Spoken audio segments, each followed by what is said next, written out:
अस्सलामुअलैकुम, आप देख रहे हैं कशिश खबरनामा। मैं हूं मोहम्मद अब्दुल मोहसिन और सबसे पहले पेश हैं सुर्खियां।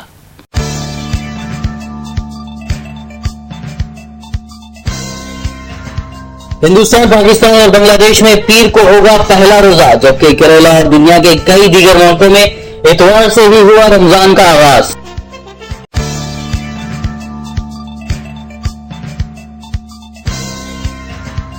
तेलंगाना में बिजली का शदीद बहरान, दिन और रात के औकात में घंटों बिजली की कटौती से आवाम को काफी मुश्किलात का सामना।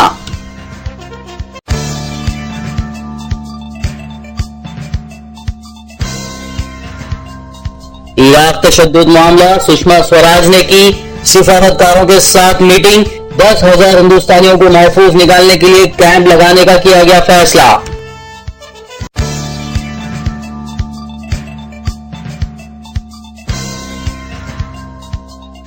महाराष्ट्र में मुसलमानों को दिया जाने वाला रिजर्वेशन तारीखी और तमाम रियासतों के लिए एक मिसाल, वजीर अखिलती उमूर आरिफ नसीम खान का बयान।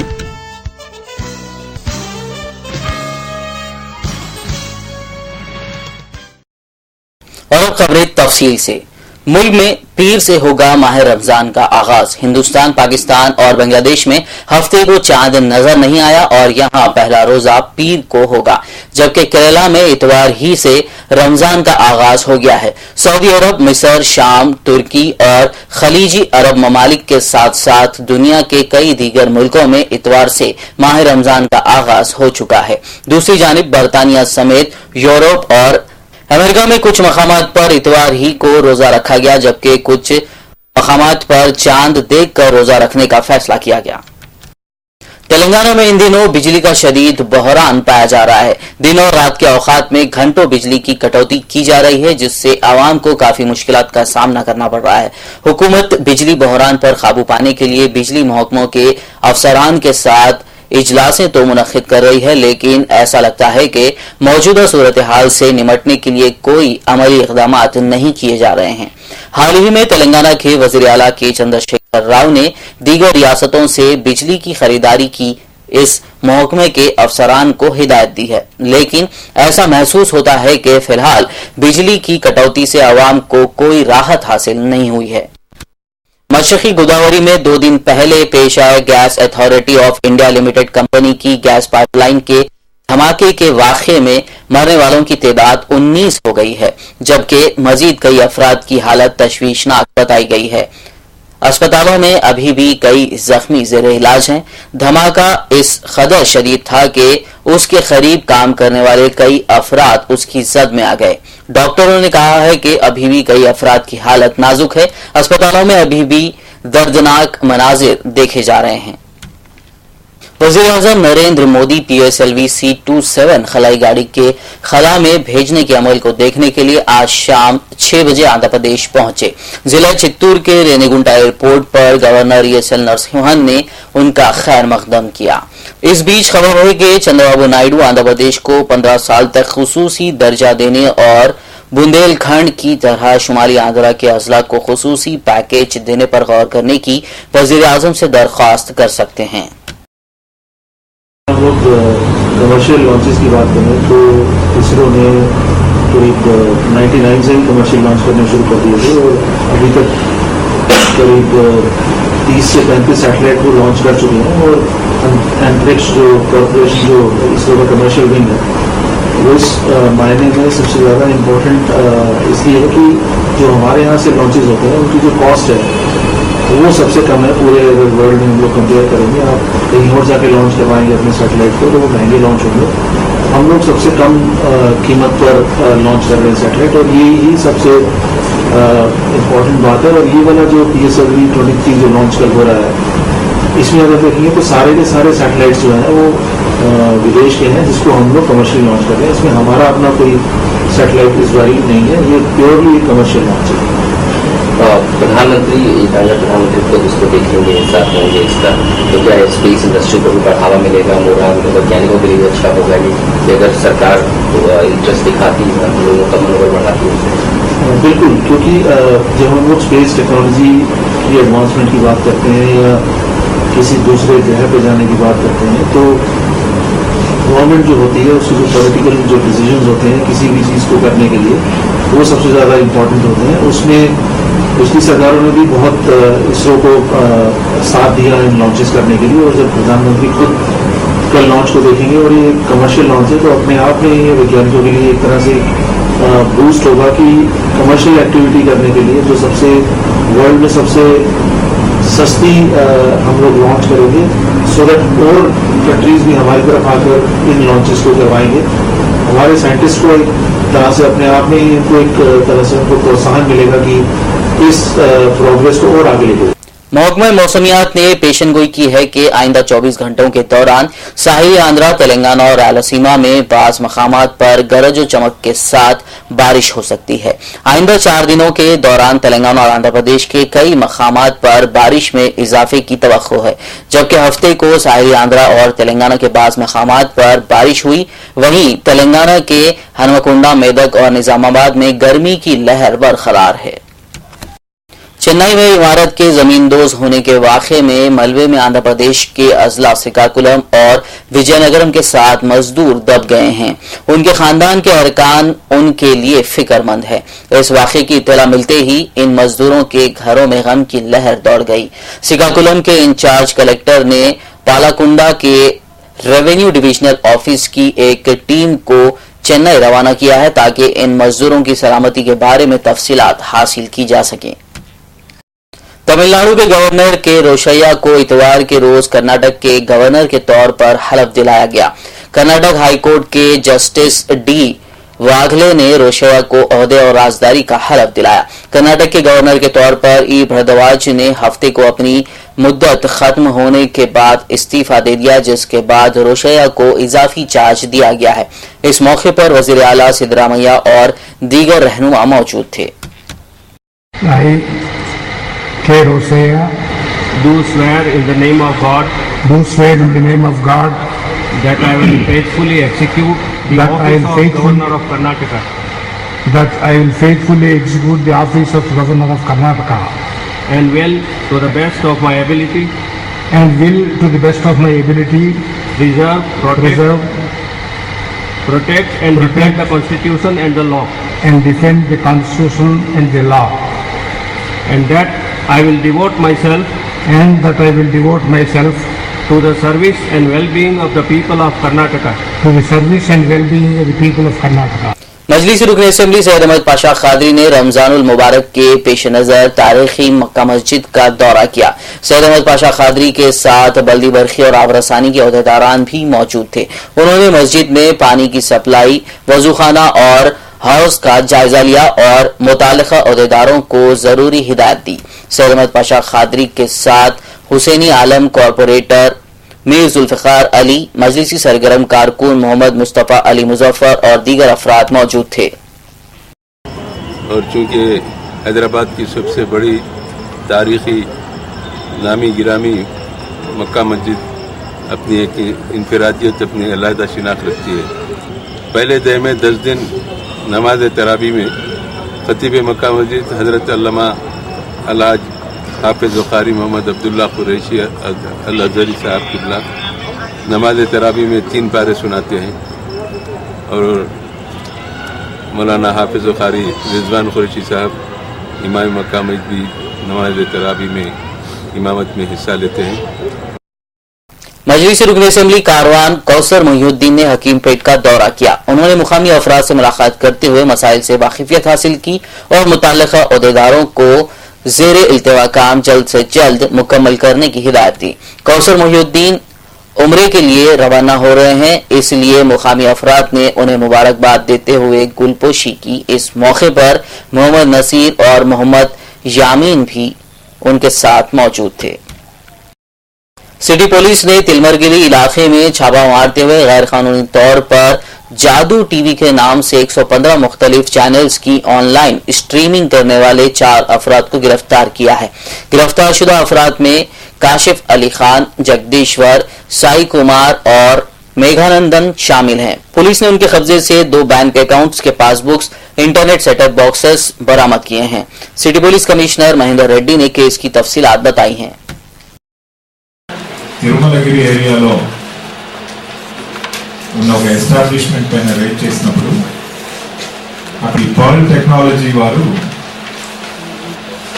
ఈ కమర్షియల్ ఛానల్స్ టీవీ అట్లాగే శాటిలైట్ కేబుల్ ద్వారా ప్రసారం చేసే ఛానల్స్ కూడా ఈ రెండింటిని ఒక సర్వర్లోకి తీసుకొని వచ్చి కన్వర్ట్ చేసి వరల్డ్ ఓవర్ ట్రాన్స్మిషన్ కొరకు వాళ్ళు టెక్నాలజీని ఇన్స్టాల్ చేసి ఓవర్ ఎ పీరియడ్ ఈ ఛానల్స్ అన్ని దాదాపు 110 ఛానల్స్ ఫ్రమ్ ఇండియన్ ఛానల్స్ వాళ్ళకు ఫ్రీగా కస్టమర్స్ వస్తుందని చెప్పేసి వాళ్ళతో కొనించడం. चीन ने अपने नक्शे में अरुणाचल प्रदेश को अपना बताकर नई नवेली मोदी हुकूमत के लिए मुश्किलात खड़ी कर दी हैं। कांग्रेस अब इस मसले के बहाने मरकजी हुकूमत को घेरने लगी है। कांग्रेस लीडर मनीष तिवारी ने इस मामले पर हुकूमत की खामोशी पर सवाल उठाए हैं। मनीष तिवारी ने ट्विटर पर लिखा कि चीन ने नए नक्शे में अरुणाचल प्रदेश को अपना इलाका करार दिया है, जबकि बीजेपी हुकूमत ने मजबूत खारजा पॉलिसी का वादा किया था, लेकिन अब वो चुप क्यों हैं? Cartographic depiction does not change the reality on the ground. The fact that Arunachal Pradesh is an integral and inalienable part of India has been clearly conveyed to the Chinese authorities on several occasions, including at the very highest level. It is our normal practice that we raise all issues of concern during discussions. A cartographic depiction does not change the facts on the ground. Our position on the areas that have been shown as part of the map is well known. चीन लगातार इस तरीके के काम कर रहा है, पाकिस्तान से मिला रहता है, अरुणाचल प्रदेश को अपना चीन का हिस्सा बताता है। इस मामले में सरकार को बहुत सख्त कदम उठाने की जरूरत है। गवर्नमेंट ऑफ चाइना से बहुत सख्त बातचीत करने की जरूरत है और इस समस्या का समाधान हमेशा के लिए हमें निकालने की जरूरत है, क्योंकि इससे अंतर्राष्ट्रीय राजनीति पर भी असर पड़ता है। चीन हो या कोई और भी सीमा हमारे सीमा के से सटे हुए क्षेत्र है वो हो, उस पर भारत की बहुत स्पष्ट राय है, बहुत स्पष्ट स्टैंड है। और अरुणाचल के मुद्दे पर बार बार भारत अपनी राय को स्पष्ट कर चुका है कि हम अपनी 1 इंच भी जमीन को किसी भी दूसरे को अतिक्रमण करने की इजाजत नहीं दे सकते। By drawing a map, it doesn't change the contours of India's demography. It is important to understand that Arunachal Pradesh remains an important part of India, an important state of India. We have an elected government in Arunachal Pradesh which is shown to the Constitution of India, and beyond that there is nothing else. By showing it on the map, it doesn't make any difference, but yes, we must maintain peace and there is no place of provocation. Iraq में बढ़ते हुए तशद्दुद को देखते हुए हिंदुस्तान की हुकूमत ने वहां फंसे 10,000 हिंदुस्तानियों को महफूज बाहर निकालने के लिए इराक में 3 जगह कैंप लगाने का फैसला किया है। इस मसले पर बातचीत करने के लिए वजीर खारजा सुषमा स्वराज खलीज ममालिक में मौजूद हिंदुस्तानी सिफारतकारों के साथ एक इजलास किया। इस इजलास में कुवैत, कतर, ओमान और सऊदी अरब के सिफारतकार शामिल रहे। मालूमात के मुताबिक हिंदुस्तानी सिफारत खाने इराक में मौजूद तमाम हिंदुस्तानियों से राब्ता करेगा और अगर वो मुल्क लौटना चाहते हैं तो उनकी महफूज वतन वापसी में मदद भी करेगा। अगर कोई हिंदुस्तानी वतन वापस लौटने के लिए टिकट का इंतजाम ना कर पा रहा हो तो उसमें भी वजारत खारजा हिंदुस्तानी शहरियों की मदद करेगी। वहीं वजारत खारजा के मुताबिक अगवा हो जाने वाले 39 हिंदुस्तानी मुकम्मल तौर पर महफूज हैं।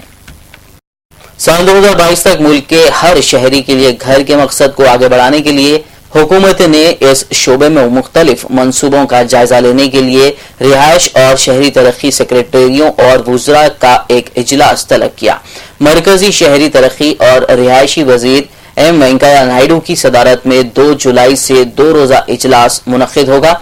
इस इजलास का मौजू शहरी हुकूमत और तमाम के लिए रिहाइश, इम्कानात और चैलेंज होगा। साल 2022 तक तमाम के लिए घर एनडीए हुकूमत के अहम मंसूबों में से एक है। इजलास के दौरान नकल व हमल समेत शहरी बुनियादी ढांचे, ठोस रदी इंतजाम, पीने के पानी की फरहमी और सफाई वगैरह मुताल्लिका मसाइल पर भी बातचीत की जाएगी।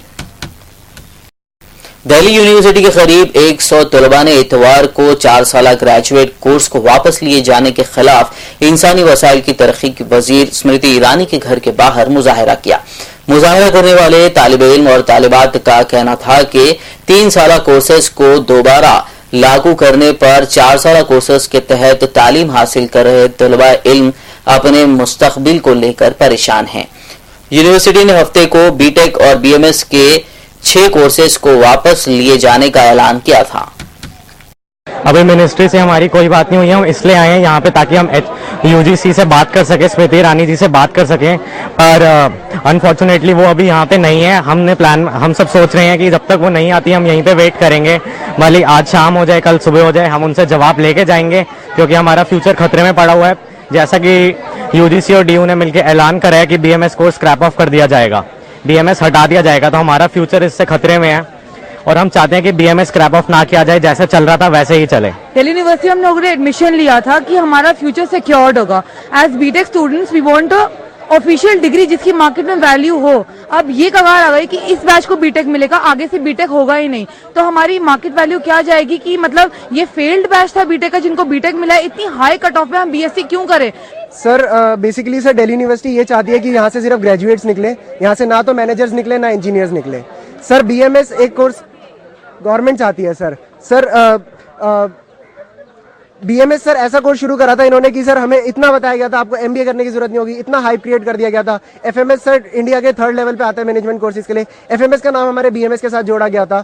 सर अब एफएमएस की तरफ से भी हमें कोई नोटिफिकेशन नहीं मिल रही है। सर हम तो बिल्कुल फेल्ड एक्सपेरिमेंट बन के रह चुके हैं। एक्चुअली हम कल लोग भी यूनिवर्सिटी कैंपस गए थे, but they haven't response. Even professors ने हमसे बहुत रूडली बिहेव किया। दे जस्ट सेड अस कि तुम्हारा कुछ नहीं होगा, हम कुछ नहीं करेंगे, जाओ जाके प्राइवेट यूनिवर्सिटीज में एडमिशंस ले लो। But tell me one thing, अब जुलाई आने वाला है, we don't get any admission in any universities. अब हमारे पास कोई टाइम नहीं, we don't have any option, हमें यहीं पढ़ना पड़ेगा। And BSc electronic doesn't have very good market value, कोई भी नहीं है, एंड हमारा पूरा फ्यूचर खराब कर दिया। And we are doing hunger strike here to save our BTech. मुल्क में 2 इमारतें मुनहदिम होने के नतीजे में कम से कम 20 अफराद हलाक हो गए हैं, जबकि दर्जनों उस मलबे में दबे पड़े हैं। पुलिस ने बताया है कि तमिलनाडु में हफ्ते की शाम एक 12 मंजिला ज़ेरे तामीर इमारत गिरने की वजह से 4 अफराद मौके पर ही जबकि 5 अस्पताल पहुंचकर हलाक हो गए।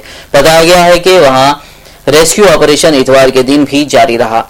सूबाई दारुल हुकूमत चेन्नई के नवा में रोनुमा होने वाले इस हादसे में 26 मजदूरों को मलबे से निकाल लिया गया है। इमदादी कामों में 300 पुलिस एहलकार और फायर ब्रिगेड का अमला भी शरीक है। गुज़िश्ता रोज नई दिल्ली में भी एक 50 साल पुरानी 4 मंजिला इमारत गिरने की वजह से 11 अफराद मारे गए थे। 10 teams of NDRF have come for the rescue work here, and we will be deploying the teams by rotation. And the major challenge right now is removing the debris. Once that is removed, our rescue operations will be in full swing, and we are working very closely with the state fire and rescue services and other state agencies. Rescue operations are on. They have rescued more than 25 persons. Just 10 minutes before also one person was recovered. So we are satisfied with the rescue operations. If need, we will give more assistance for the state government. So from the central government side, so what are the things you are stressing to the state government? First we have to see the state government's operations and what they are going to do. After that we will decide. The central government will decide after that. Maharashtra में मुसलमानों को दिया जाने वाला reservation को तारीखी और तमाम रियासतों के लिए एक मिसाल करार देते हुए अक़लियती उमूर के वजीर आरिफ नसीम खान ने कहा कि जब भी मुसलमानों के लिए कोई स्कीम शुरू होती है या उसका ऐलान किया जाता है तो फिरका परस्त ताकतें आपे से बाहर हो जाती हैं। महाराष्ट्र के अक़लियती उमूर के वजीर ने गुज़िश्ता रात उर्दू सहाफ़ियों के साथ खुसूसी बातचीत करते हुए इन ख्यालात का इजहार किया। चीन के सदर जिनपिंग ने कहा कि उनका मुल्क हिंदुस्तान या म्यांमार जैसे किसी पड़ोसी मुल्क के लिए खतरा नहीं है। सदर ने पंचशील की 60वीं सालगिरह के मौके पर मुनक्किद तकरीब से खिताब करते हुए कहा कि तमाम ममालिक को अपनी हिफाजत का हक है। उन्होंने कहा कि फौजी कुव्वत का इस्तेमाल या ताकत का इस्तेमाल किसी मुल्क की ताकत का मजहर नहीं है, बल्कि ये हमलावर मुल्क में अखलाकी फुकदान और उसकी कमजोरी को जाहिर करता है। नाज़रीन, आखिर में एक और नजर सुर्खियों पर।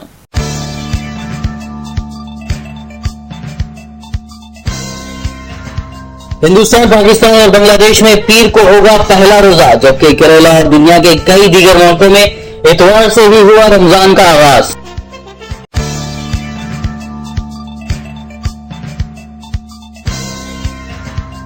तेलंगाना में बिजली का शदीद बहरान, दिन और रात के औकात में घंटे बिजली की कटौती से आवाम को काफी मुश्किलात का सामना।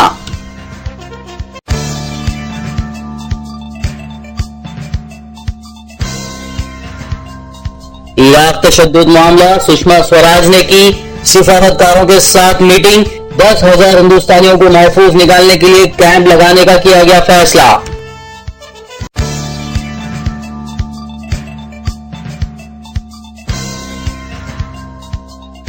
महाराष्ट्र में मुसलमानों को दिया जाने वाला रिजर्वेशन तारीखी और तमाम रियासतों के लिए एक मिसाल, वजीर अक़लियती उमूर आरिफ नसीम खान का बयान।